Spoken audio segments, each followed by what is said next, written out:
Ginbawian sa kabuhi ang 52 anyos nga si Armando Gallego matapos sa aksidente nga nabungguan sa auto ang ginamaneho sining tricycle sa bahin sa barangay Talokbago City, Negros Occidental.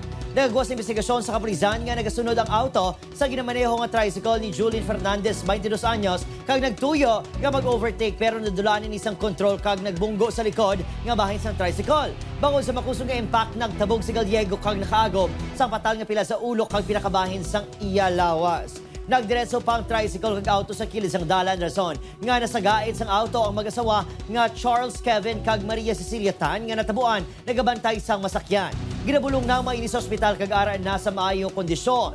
Posible sino sa kapulisan nga nagadali ang driver sa auto sang natabo ang aksidente. Ginpasaka na inisang reklamo nga reckless imprudence resulting to homicide kag serious physical injuries. Wala na nagpa-interview ang himata sang napatay nga tricycle driver.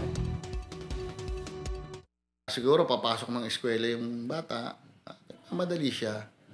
Siyempre, human error yan eh. Hindi rin niya rin siguro ginusto. Na pagkahawak, nasa likod ka ng manibela, talagang you should practice yung drive safety, maging defensive driver ka eh. Sabi nga, speed skill.